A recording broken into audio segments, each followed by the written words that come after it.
Alright, we're safe for the time being. Now let me introduce myself properly. Lily Roth. Yep, I'm one of those Roths. Some call me smuggler, others pirate. Yet I prefer the sound of nautical entrepreneur. Came up with that one myself. So you come see Lily if you need something, or even if you just fancy a good chat with a lovely lady.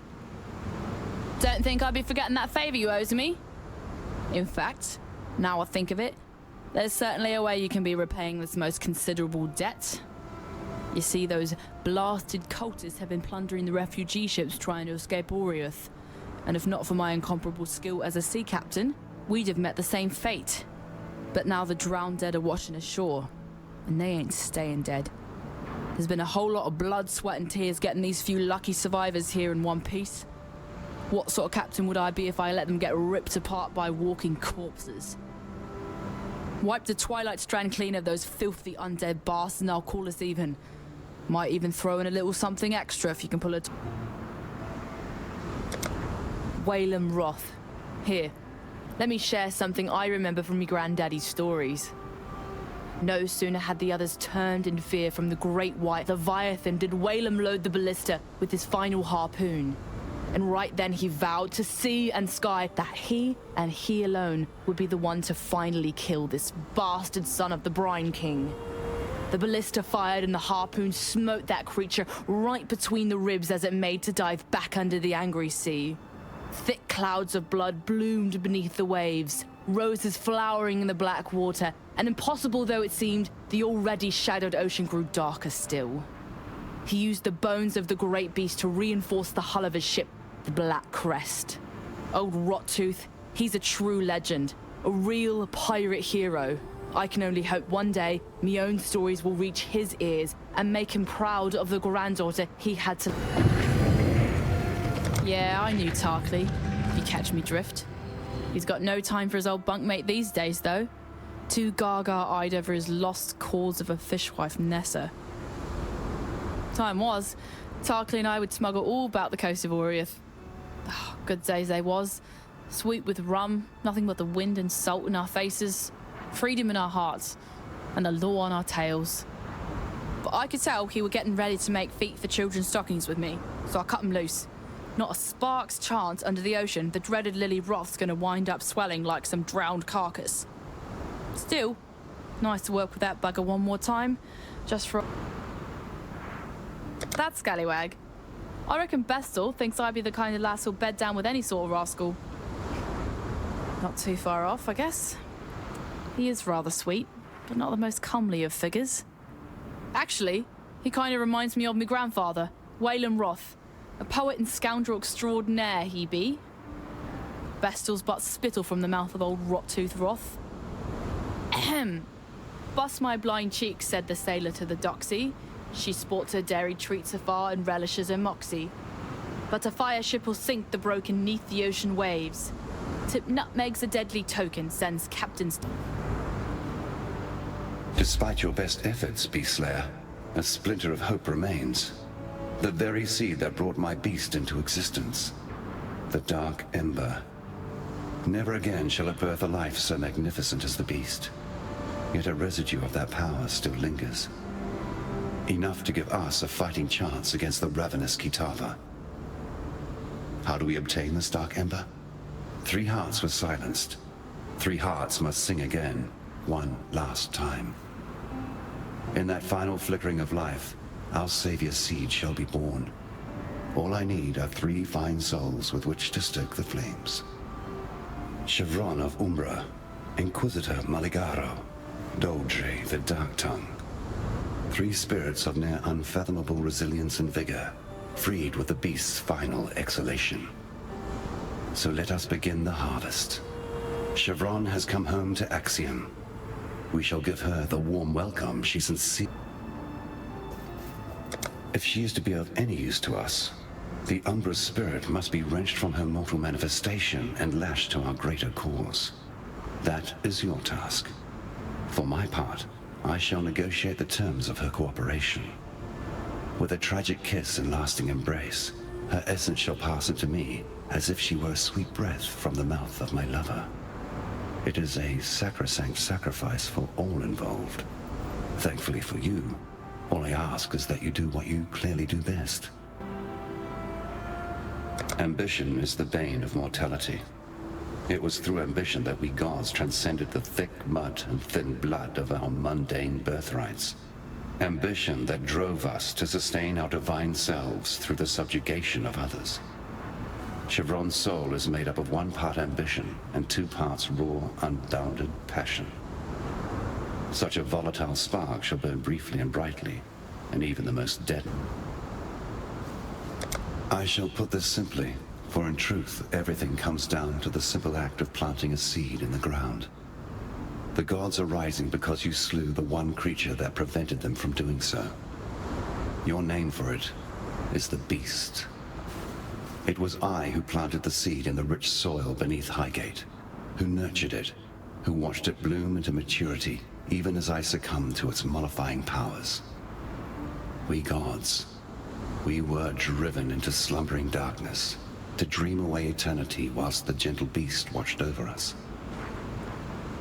I would desire that we return to that blissful state, but my brothers and sisters of deism shall never submit to banishment. They have tasted freedom once more, and they shall not let go of this world until it is pried from their cold, dead hand. The beast was never a cruel master. It didn't want to destroy, to corrupt, to terrorize. It simply existed to exist. I made it that way. Unfortunately, in neglecting to provide it with ambition, I made it vulnerable to the ambitions of others. Queen Atziri and Doriani, Emperor Chittus and Malachi. Others even before them. I created a beast that would free humanity from the tyranny of the gods. Yet all I really did was provide the perfect tool with which humanity could tyrannize. First we hear that Oriath has lost its bloody mind, and then you turn up. Doesn't take a scholar to work out how these 2 events might be connected. I don't know what's going on out there, and I probably wouldn't understand it if I saw it with my own 2 eyes. What I do know is this. The world we knew, it's gone. Now we have to do our damnedest to make sure we don't go with it. Nessa. I saw her one night, running out across the coast, headed in the direction of the mudflats. Called out to her, but she didn't even turn her head. Maybe she couldn't hear me. Maybe she didn't want to. I don't bloody know. I tried to run after her, but she'd vanished into the darkness before my feet had barely touched the sand. So I tracked her, all the way to the mudflats, and that's when her tracks, they just stopped. No sign of meeting someone or something. No sign of a struggle. It's like one moment she was running and the next, gone. Look, I've heard some things about what you've done. Things that beg a belief. Now you can do this. Please. Find Nessa. Bring her... I wonder how much Lily squeezed out of those refugees from Oriath. Yes, she did risk her life and ship to save them. But I knew the Lily of old, a damn fine smuggler. And that Lily never did a good deed that didn't also... Welcome. I had a life before Lioneye's watch. Not much of one by some people's standards, but it was good enough for me. Lily and I, we'd smuggle a bit of booze to keep our purses full. We were good at it, too. Made us a fine partnership, her quick mind and my steady nerves, right up until the day she left me drunk and trussed on Penance Key. By the time the blackguards unwrapped their present, she was halfway to Trathus. That's how I ended up here. Yes, it smarts a bit to look at her, but what right have I to say where the flotsam finally washes up? Never took much stock in the stories Lily told. Didn't sit right. Those full moon sacrifices her and her ilk would do out on the open water. But now, in light of everything, I'm obliged to reconsider. If it meant Nessa might be spared the attentions of that wretched Brine King, I'd even be inclined to slit a mutineering. Those shambling nobles out there on the strand, they left Oriath to die a bloody death, rats fleeing a sinking ship. Seems they learned a bit of the hard truth, though. Doesn't matter how much money you have, you can't outrun death when it comes for you. Can't say they've actually noticed, though. They're still the same flesh-eating bastards they've always been, just a bit more obvious. Now there's a pair of eyes I could never forget. If the tales are true, those peepers of yours have seen all the wonders of Wraeclast by now. And a few things they likely wish they hadn't. Oh, and no need for us to speak of Oriath. My ears are brimful with the sorrows these wretched companions of yours have been spilling. Now, I'm sure you've noticed that Lioneye's watch has seen better days. Our once bubbling township has, alas, become a brooding quagmire of gloom and despair. I blame the unrelenting weather. As you know, I am both a humanitarian and a strong believer in the soul-sustaining power of story. Back when I was still captain of the Merry Gull, many days at sea afforded me time to work on my thespian aspirations. I wrote a theatrical epic, a one-man show entitled Cedric and the Buxom Stranger. I sealed the manuscript inside a roll of oiled leather and stashed it in the hold for safekeeping. Perhaps you could salvage it for me from that tidal island upon which my poor ship came to rest. Who knows? Maybe we can bring some joy back to Lioneye's watch with a bit of live entertainment. Now there's a sorry tale. More miserable than any dirge I've ever heard. Nessa's gone. Wandered off into the night, muttering to herself about dancing to his ditty. No, I didn't go after her. In truth, she was gone when I woke up the next morn. I only imagined she'd be muttering, you see, on account of the murmuring she's been making these past few weeks. Always the same. About him and his song, whoever in damnation... Lily Roth, granddaughter of the legendary Rottooth Roth. Oh, apologies if I seem a little giddy. It's not any old day you get to meet marine royalty. I mean, you know how I feel about pirates and all, but the Roths have as much in common with those scurvy sea rats as a shark does with a goldfish. Lily has her granddaddy's blood in her veins. It's plain for all to see. Look at the luster in her eyes, the ruddy blush of her skin. That there's a pirate princess. Yes, we live in curious times indeed. A time when old stories are being birthed, mewling and puking into our world of dirt and blood. It's all a bit inspiring, really. Hence, I've written a little something.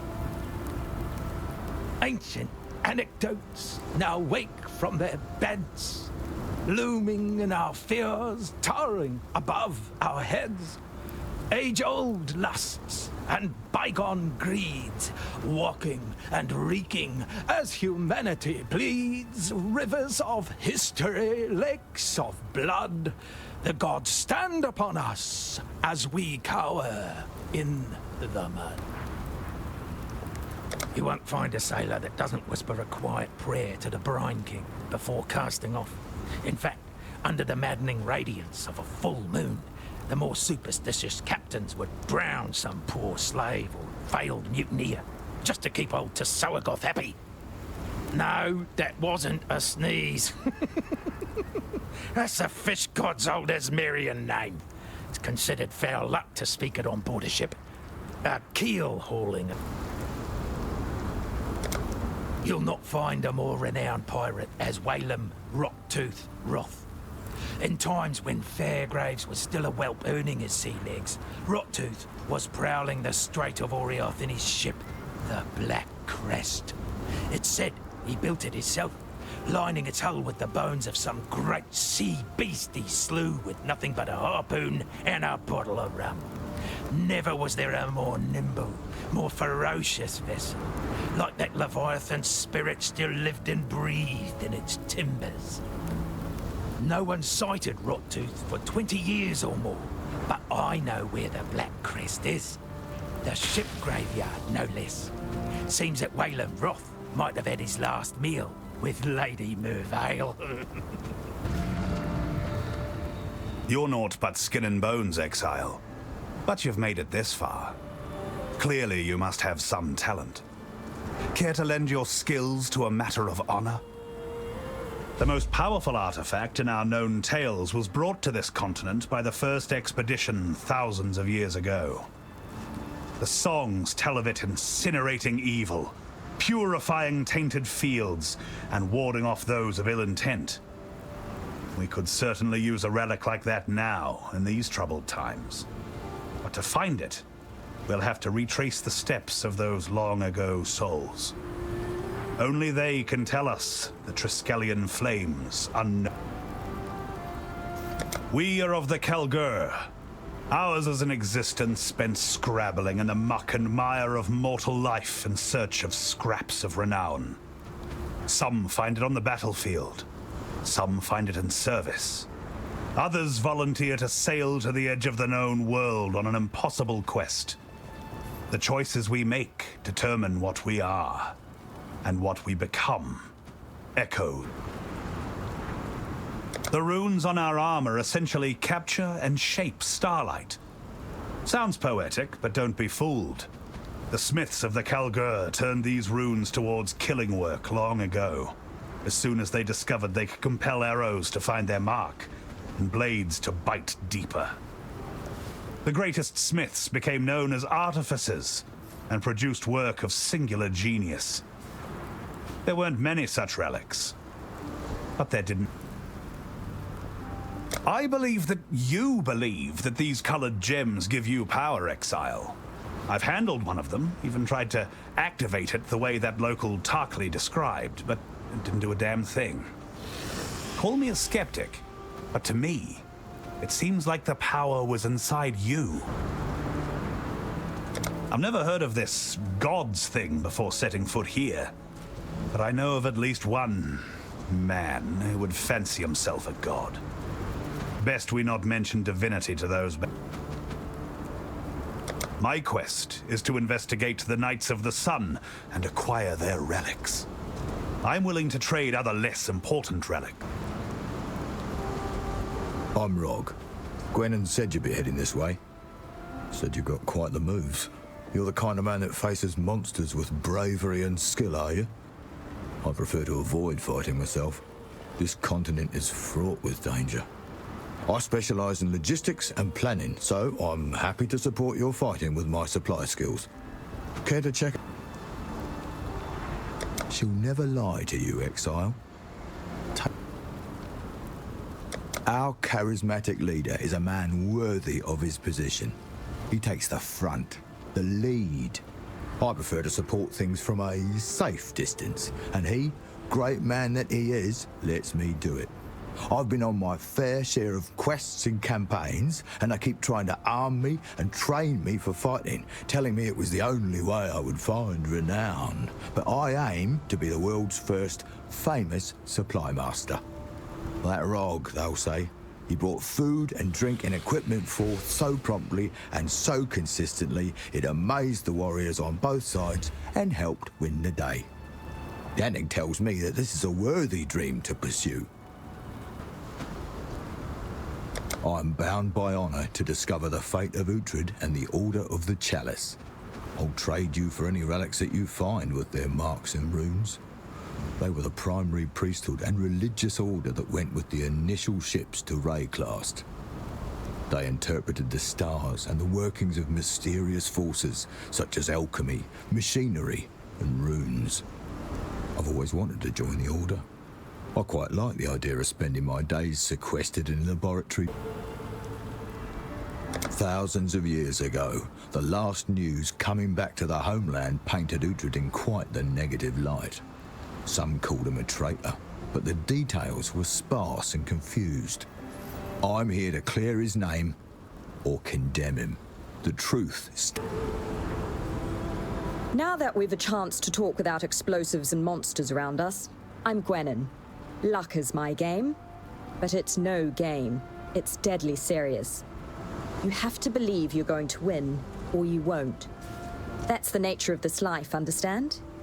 It is what you make of it. So when you gamble with me, know that it's your fault if you lose. You just didn't believe.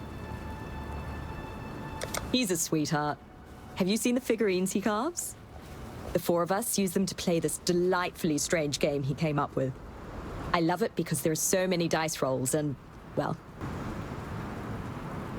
Our intrepid leader believes in a world better than the one that truly is. He doesn't see you and me, Exile. He sees heroes.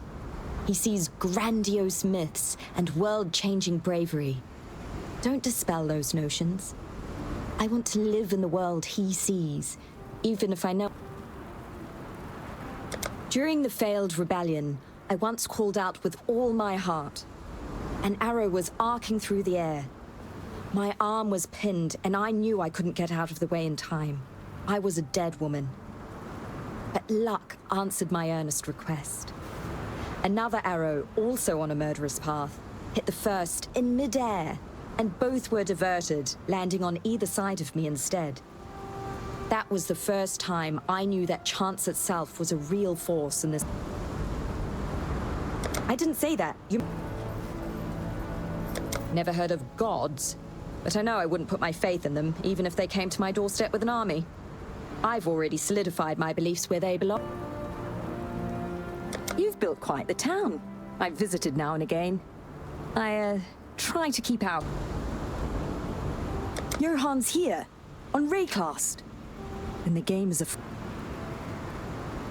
It's a beautiful continent. A harsh, beautiful continent. Mountainous, well, volcanic. The most verdant valleys and sparkling waterfalls you'll ever see. It's the people. People are amazing, for the most part. Heroes, scholars, determined. Not in the grand sense you might hear in songs. Real people doing their best. We tried. I am honor-bound to discover the fate of Medvid and the Druids of the Broken Circle. They believed they could see into the future by peering into the past. Hypothetically, that's a power I'd very much like to have for reasons of chance and profit. But I'm not sure I want it to be true. If Medvid and his nature mystics were right, and time truly is a circle, aren't we all doomed to repeat our lives over and over for eternity? If that is the truth, then there is no luck. No chance, no human will. All life is just a stage play repeating over and over. I don't think I like that. His final fate was unknown, but I do know he cast off his peaceful ways and trained with 2 powerful axes after he arrived here. We're not fools. We see that the dead rise here on Wraeclast. If Medvid is still out there, he'll be extremely dangerous. Conserve your luck, and use it against him if you find... Until next time! The name's Tujin. You ought to do the dirty work while we do the digging. It's as good an alliance as any. Well, many a campaign would have failed if not for his logistical skills. We've trekked through mud, rain, snow and sand, and yet eaten heartily throughout. It's the true basis of war, mind you, logistics. Don't think... She's a distant cousin of mine, so I do what I can to protect her. Got some weird ideas about the world, though. Thinks belief can shape events. If it could, we wouldn't have been defeated during... I'll ask. He's a good man. A man of 2 worlds. Part aspire and dreamer, part cynical realist. I'll follow him to the ends of the world, which you know, because I already have. And here... We're a proud people, but aren't they all? Difference is, we labour against the grim realities of life through the judicious application of bravery and courage. One's lineage carries an ongoing tally of renown and accomplishment. We do this not for ourselves, but for our children, should we one day have him. I'm of a particular purpose, see? I'm scratching up the ground in search of an ancient rowdy band. They were called the Black Scythe Mercenaries. Their founder, a particularly heroic warrior by the name of Varana, shares ties to my bloodline. Before I can go home, I need to find out. She was a fearsome and irrepressible warrior. King Cadogan III tried to mandate her service to the crown, but she laid flat every man sent to bring her in. Eventually, he realized that she couldn't be controlled, and he gave her a mercenary charter instead, given the freedom to operate the way she wanted. She won many great victories for the Kalguur. I respect those who make their own way. Her fate here on Wraeclast was unknown, but I have a feeling she's still kicking about. A burning spirit like that never goes down without a legend. Need something? We've campaigned together for many years. It's taken a great toll on him, but he soldiers on. I don't know how he remains so cheery, honestly. If he loses another limb, he'll be... Hale. He's as loyal a friend as you'll ever find. He would never admit this, but all his scars and injuries are the result of diving in to take a blow for one of us. By all rights, Gwenin should be half mauled, and I should be missing a leg, but Tujen leapt between. I only feel safe enough to do my job.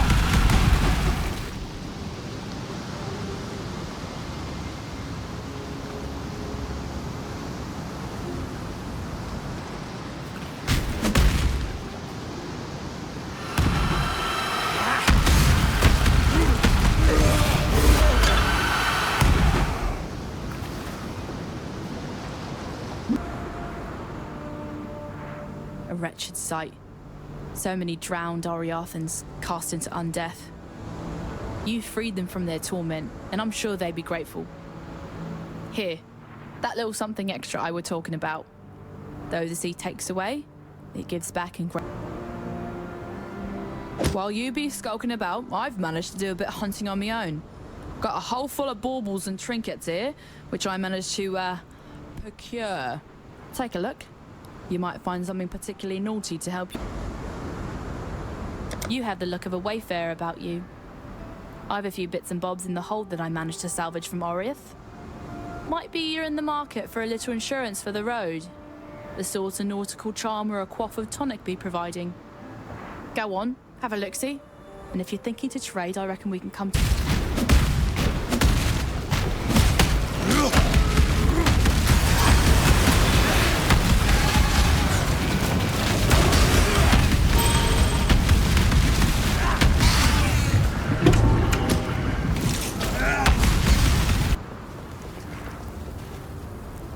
Marvelous. Oh, yes, yes, it's all here. Act 1, Scene 1. Along the shoreline, the beach grass sways, a blazing sun sinks neath sparkling bays. Oh, strange be the night when the drowned dead rise, and a pale moon ascends upon cold skies. The stranger still is lost to me, those silken pillows upon which I lay at sea. Moody, atmospheric, not as funny as I remember. But I'm sure it gets better in Act 2. Regardless, you have my thanks. Please, take something.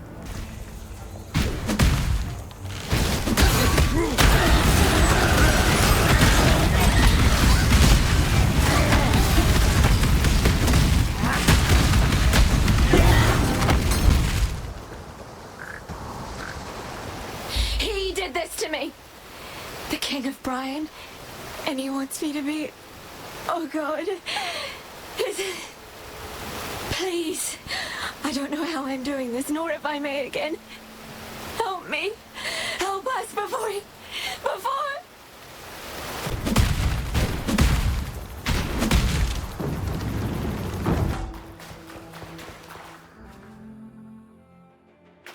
Let me teach you the laws of war.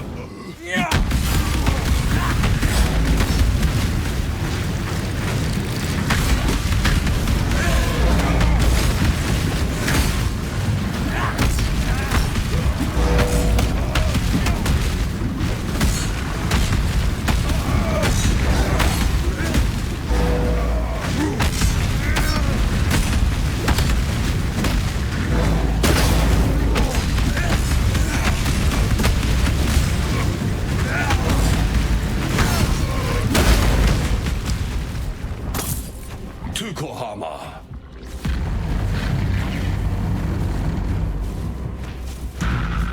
The soil wants for your blood no more. I am Sin, thief of virtue, and it is mine to take what I will from the defeated, to make a gift of it to the victorious. Alas, your mortal frame cannot withstand the unfettered fire of deism. It would turn your blood to mist and scorch your precious flesh black.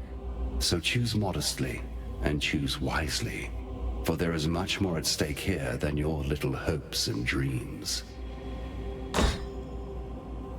That was the Tukohama? Best not mention this to the Karui.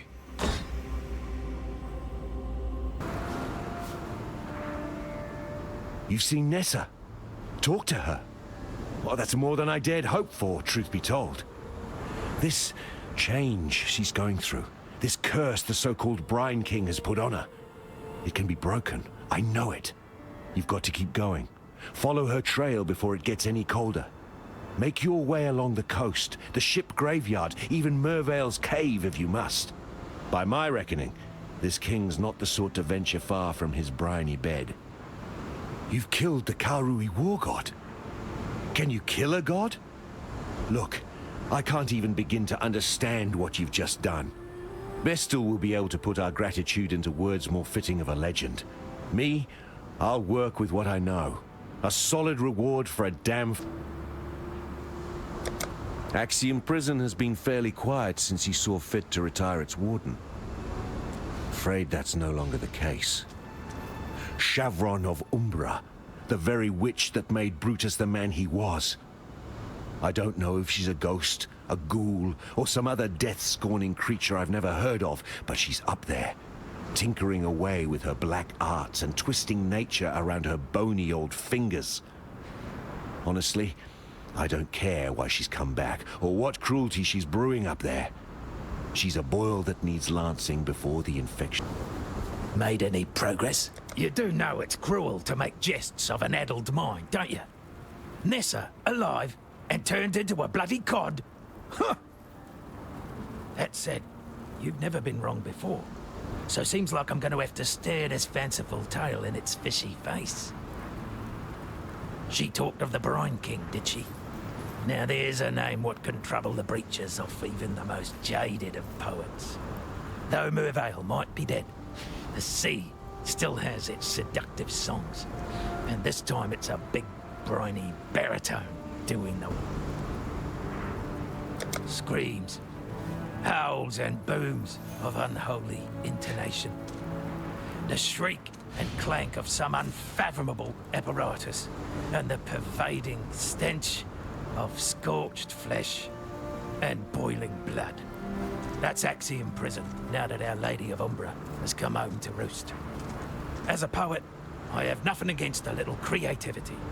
Yet while I might mould word and wonder, Chevron's art tends towards the visceral, flesh, bone, and soul.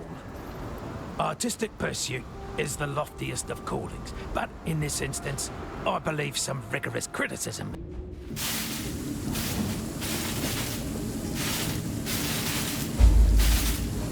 Not you! For my life and my work, I shall not suffer this humiliation again!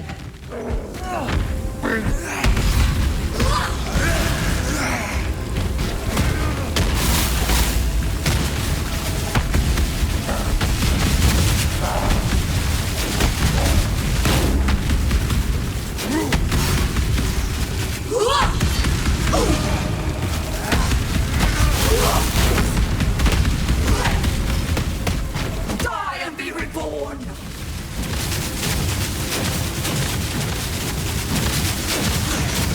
You shall be remade!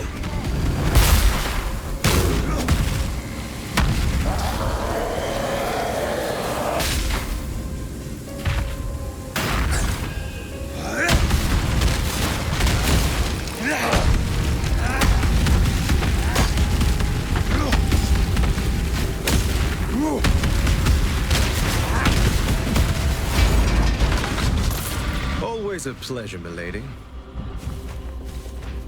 This world is dull and ugly. An imperfect feast of sights, feelings, and smells that repulse and depress. Yet amongst this deformity, I have found my sublime calling. This world may be abominable, but to an extent, I can be its savior. I have been gifted with a special sight.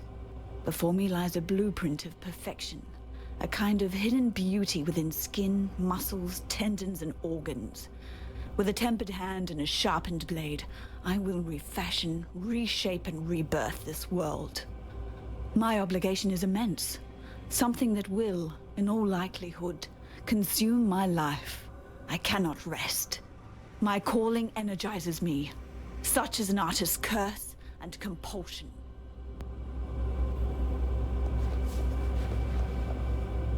And so it begins.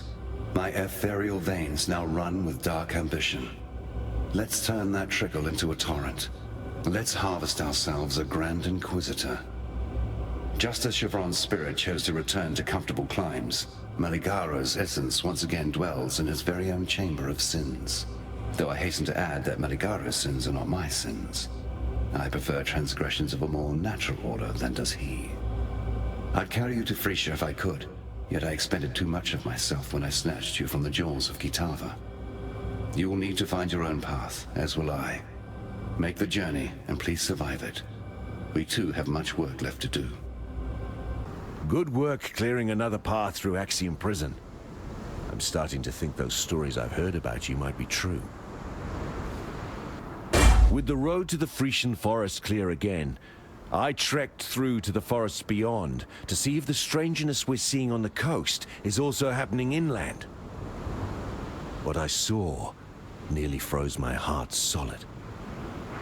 The animals there, poor wretches, overtaken by some sort of parasite. As close as I can reckon, they're like termites, burrowing into flesh and mind instead of wood. If I'm right, there'll be a nest somewhere, and a queen. If you can find it, destroy it. Those parasites aren't something we want to see around here anytime soon. Who'd have thought those bleating bastards would go and find religion, eh? Now there's nothing quite so sure to spoil a man's appetite than an ecclesiastical debate come supper time.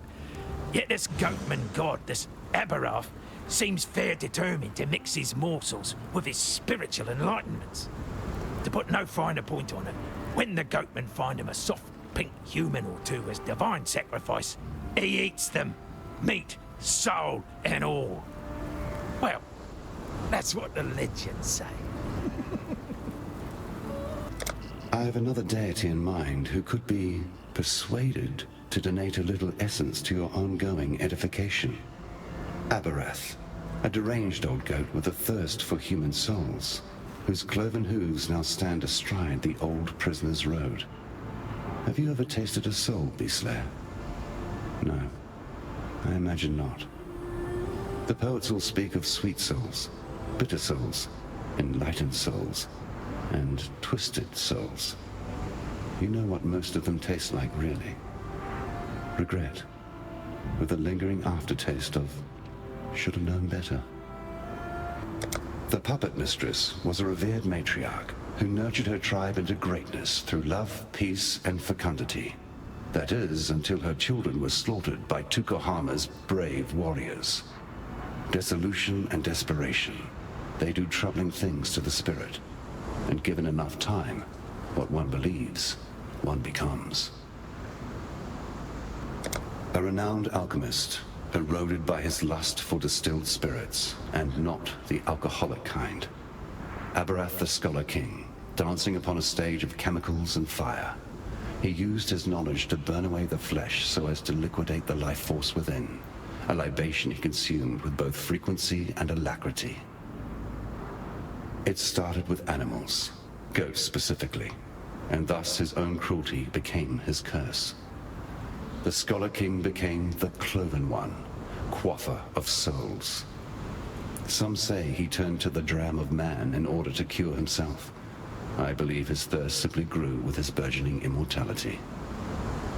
And perhaps he still retains some of his scholarly nature, for he seemed fair determined to share his hard-won wisdom. He took himself a princess, a lovely thing from a local tribe, and 9 months later she gave birth to something rather unlovely.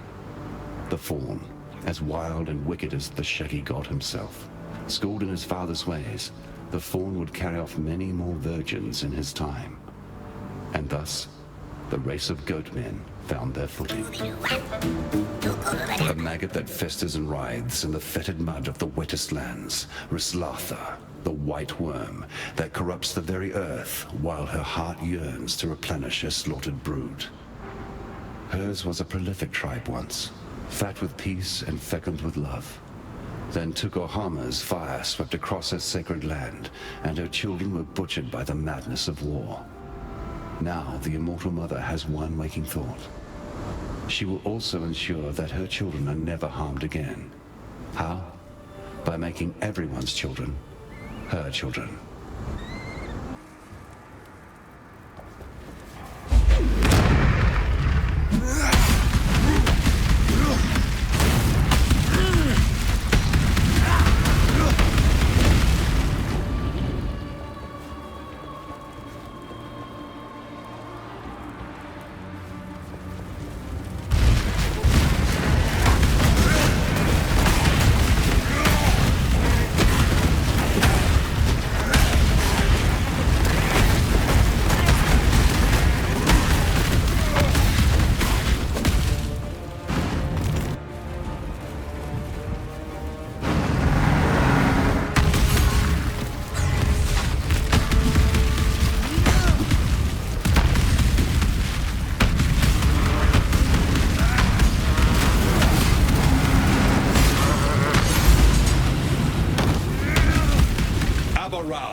At last, your thirst is quenched.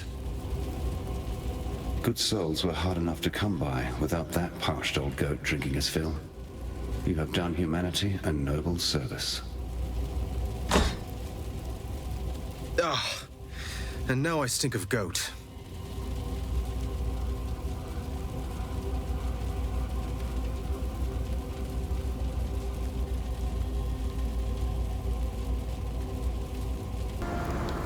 The old goat's turned up his tootsies, has he? Oh, wait! I feel a poem coming on. Through the bleating flock, our exile did wade, over hoof and horn and goat blood sprayed, until at last an audience with old King Billy, or the Cloven One, or Aberoth, and other names just as silly. Dine with me, friend, old Billy did growl.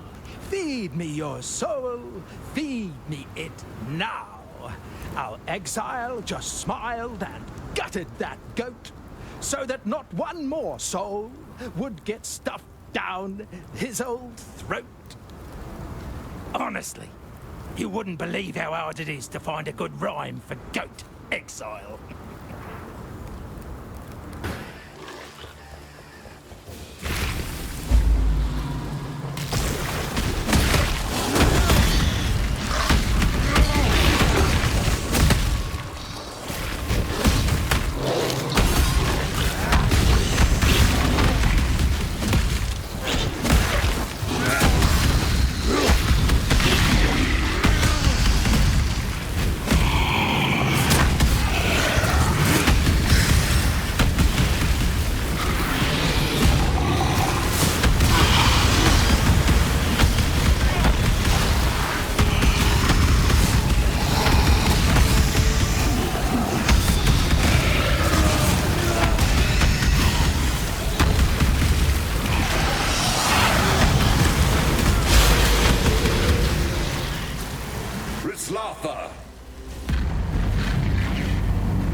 Release this land to the will of its true children. The Asmeri believed that, one day, this world of ours would collapse under the weight of Wraeclast's offspring. A frightening thought, and thankfully, a mistaken one. I will never get the smell out of my clothes. Another damn god, you say? Yeah, that figures. A primitive deity from a primitive time, crawling up out of the dirt with a view to enslaving us all with its creeping, bloody offspring. I think we could all do without gods like that. So here, take something for the road ahead. The way things are going, it'll be a tough one.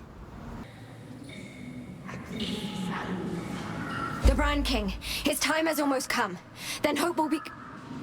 I will be gone. Please, take the black flag. It once fluttered from the mast of the Black Crest, Wayland Roth's ship. Throw it into the flames of the beacon. It's your only chance of reaching me, of turning this tide. The king can't keep secrets like this from me any longer. It's just the way of things. Find me, please, before...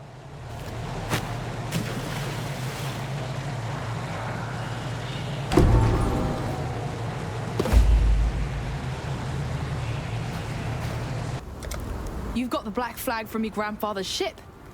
Ah, the Black Crest were the most formidable ship to ever sail the seas.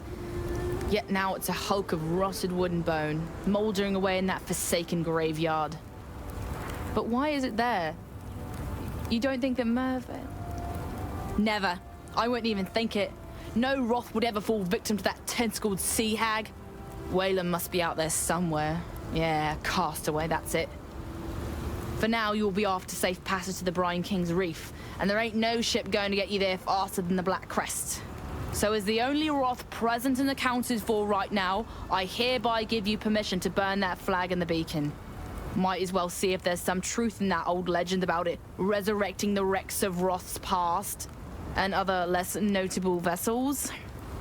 Maybe when this is all done, I'll take the Black Crest for myself and sail out in search of me grandfather. He's too hardy an old barnacle to kill, so he'll be out there, somewhere. If Nessa thinks you can use that old rag of a banner to rustle up a phantom ship, who am I to argue? I don't need to understand how she comes back to us, only that she can.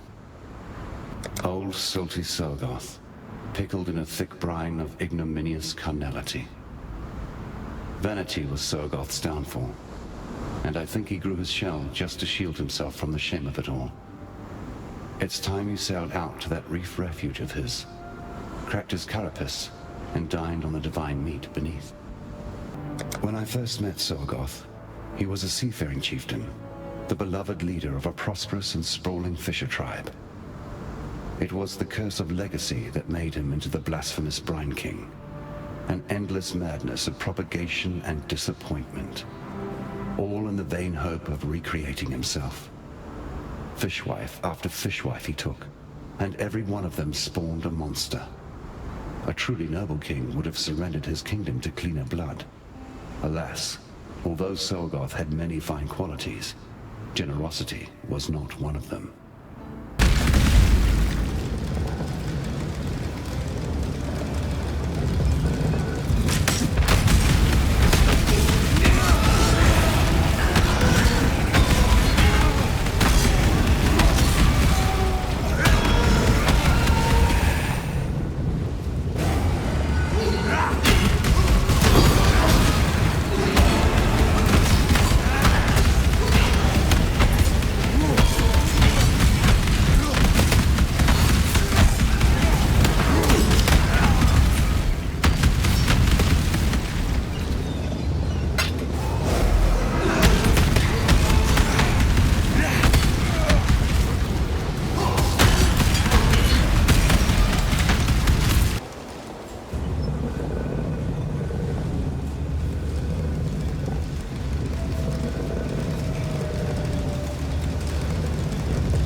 Can't do this just yet.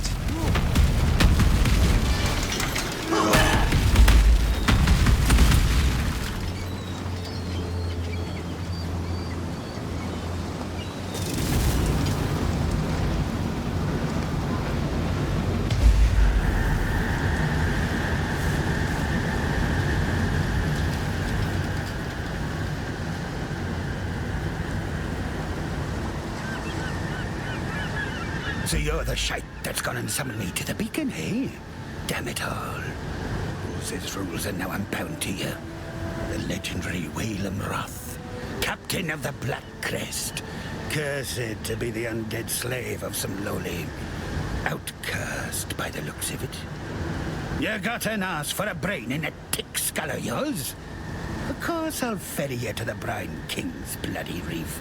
I'll be wanting to discharge this accursed duty and get back to me afterlife. It's not right. Not natural being above water without a beating heart in me chest. So get yourself aboard and be quick about it. Don't think I'm going to be bawling and chaining after your sorry ass once our journey to the reef is done. Right, well on with it then. Go find yourself a salty sovereign to dethrone. Fool's errand, if you ask me. Old Bryony will gut you like a fish, but at least with you dead in the water, I'll be free to get on with my own voyage. So off you go, matey. Lord of Salt and Scales, what we used to call him. They say when the gods got the boot from our lands, that monstrosity went to sleep down in the deep. Dreamed the kind of dreams that cause all sorts of guild abominations to rise up, to plague and hunt us for what he thinks we must have done to him. Was a time we got ordered to hunt them things near extinction, free the trade routes from old Bryony's tyranny. Even so, not a sailor worth his salt who won't sacrifice a lousy deckhand or two by light of the full moon just to keep that overgrown crab slumbering in the Oriath trench. If he's risen again, you bet your bloody ass we're all buggered. You've the deck of the mighty Black Crest under your feet, and old Whalem himself to man the helm. Well, I'll be a pirate's monkey, mate. You sure do know how to travel in style, Exile. Yeah, I know the Brine King. What pirate doesn't? Drown me fair share of mutineers under the full moon. To keep the old king's slumber when storms threaten, you see. If he's been roused from the depths, it'd be nothing but ill tidings for those of us with air in our lungs. He'll be getting back to raping and eating us ocean-going folks soon enough. Stealing wombs in which to spawn his slithering offspring. Aye, that blasphemy is out there somewhere right now, I'd wager. And to think there'd still be folks needing transport from Oriath. More commissions to be had. But a lecherous sea god, now, that complicates things.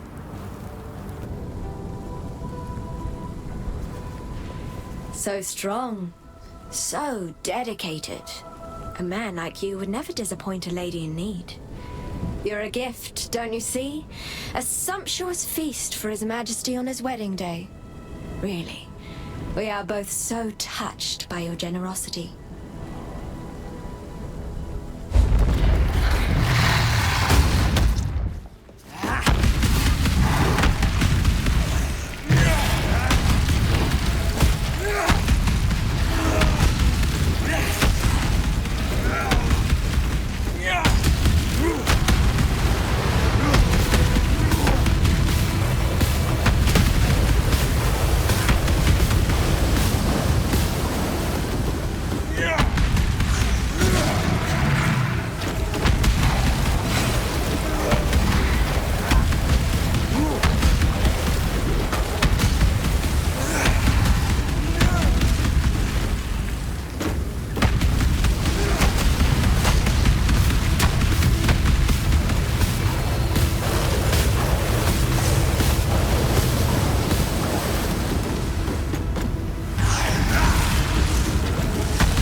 Of ocean's mire, and death washed clean of dark desire.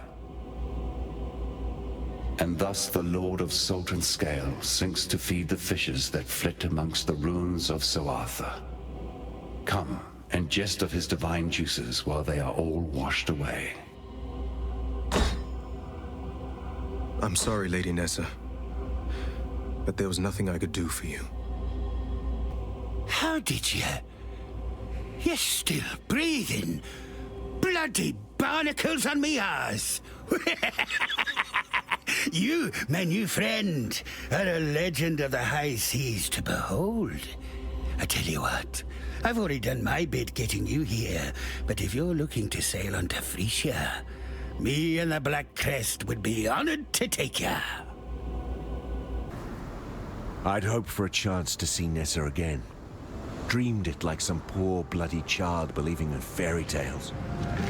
No, she's not one of us anymore.